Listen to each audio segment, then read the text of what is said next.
It didn't happen on stage. There were no lights, no fireworks, no wild applause. There was no screaming crowd, no encore, no chaos. Ozzy Osbourne, the man the world knew as the Prince of Darkness, left this world not with a bang, but with a whisper. And that whisper wasn't meant for the world. It was meant for one person. Sharon Osbourne, his wife of 43 years, the woman who stood by his side through decades of fame, addiction, and transformation. And in his final breath, Ozzy didn't perform. He confessed. Because behind the madness, the music, and the myth, there was a man. And that man had something he needed to say before he let go. This isn't just a story of death. It's a story of love, of redemption, and of what it means to die grateful. The house in Buckinghamshire was still that morning. No tour buses, no makeup artists, no journalists peeking behind hedges. Just silence. Ozzy Osbourne, once a storm of energy, unpredictability, and showmanship, was lying in bed, barely able to speak. Parkinson's had taken its toll.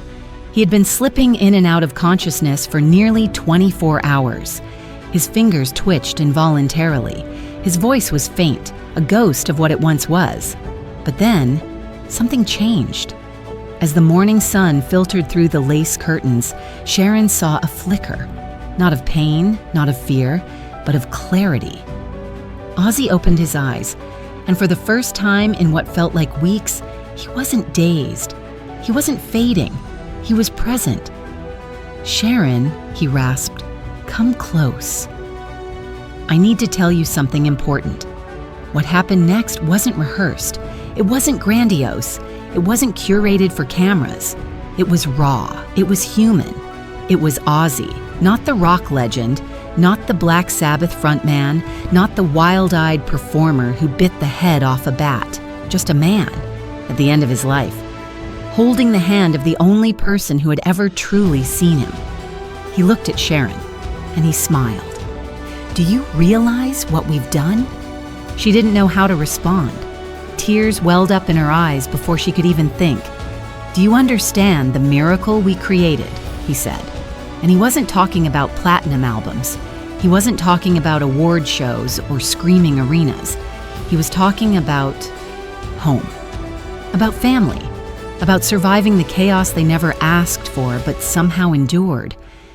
Ozzy's eyes scanned the room, and everywhere he looked were memories. On the nightstand, a photo of their wedding day. On the dresser, a framed picture of Kelly's first birthday. Beside the window, Jack at age 5, holding a guitar twice his size. There were moments from holidays in Cornwall, quiet Christmas mornings in pajamas, Sundays spent wrapped in blankets, watching old British sitcoms. "This," he said, nodding toward the photographs, "all of this exists because we didn't give up." And then his voice cracked, just slightly. "When I met you, I wasn't a man. I was a scared, broken little boy pretending to be something I wasn't. I didn't know how to love. I didn't even think I deserved love." And then he looked her in the eyes. "You loved me into becoming the man I was always supposed to be." And that was just the beginning. Ozzy started confessing, not with guilt, but with clarity.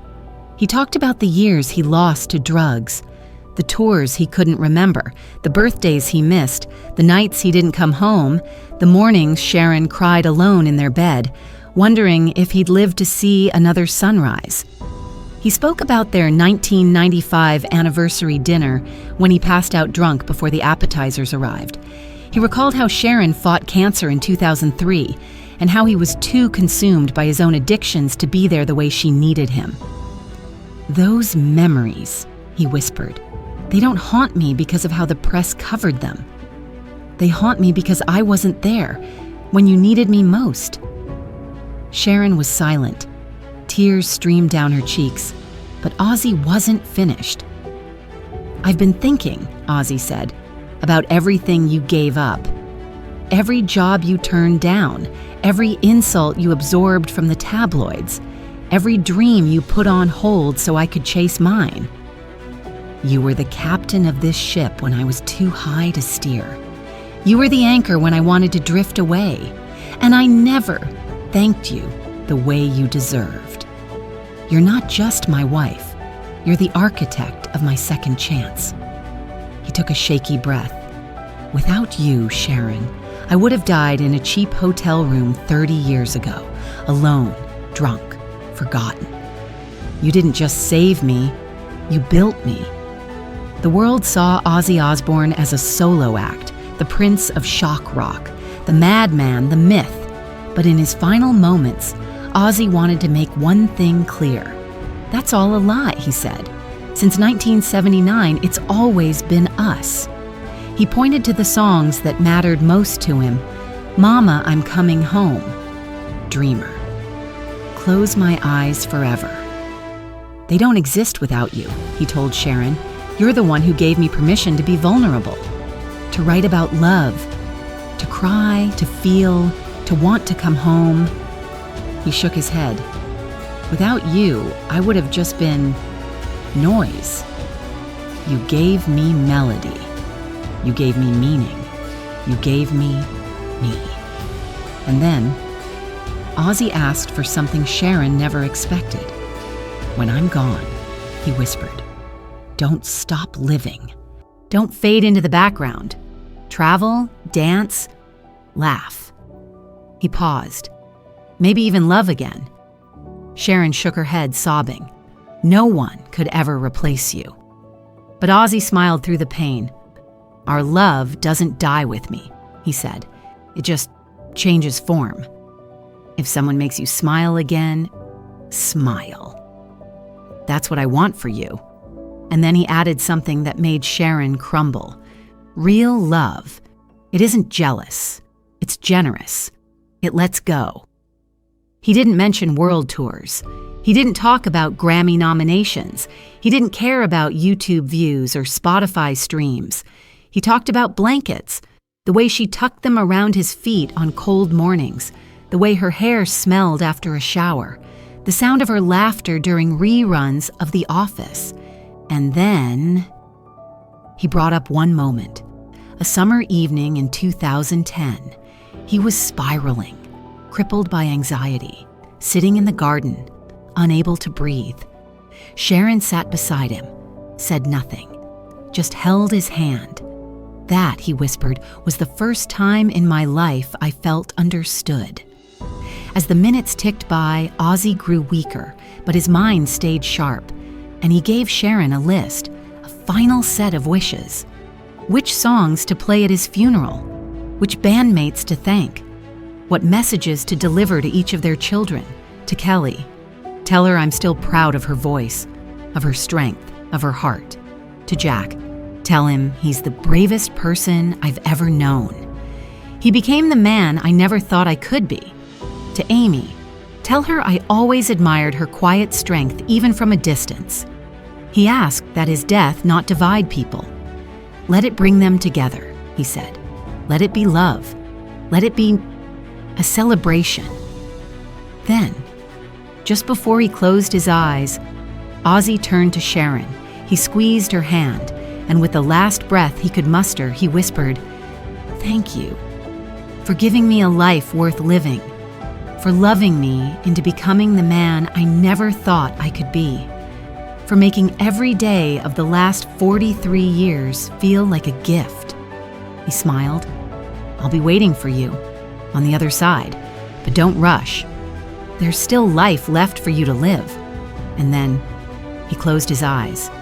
An hour later, Ozzy Osbourne's body gave out, but his spirit, it stayed, with Sharon, with his kids, with all of us. Today, Sharon carries those final words like scripture. She doesn't just remember him as the madman.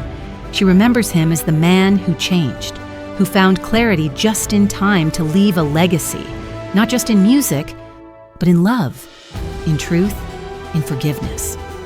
Ozzy Osbourne didn't go out in flames. He went out in peace, not with a mic in his hand, but with his wife's hand in his, not with fans screaming his name, but with a single whispered sentence that says more than any lyric ever could. This was his final performance, not in front of a crowd, but in front of the only audience that ever really mattered. If you've ever loved someone through chaos, if you've ever held someone's hand while they let go, then you know what Ozzy's final words mean. They aren't just a goodbye. They're a map, a blueprint for how to live, love, and let go. So if his story touched you, if it reminded you of someone you've lost or someone you still carry with you, share this video. Let the world hear what love sounds like when it's spoken with a full heart and a final breath. This wasn't just a farewell, it was a confession, a legacy, a love letter. And now, it's yours to carry forward.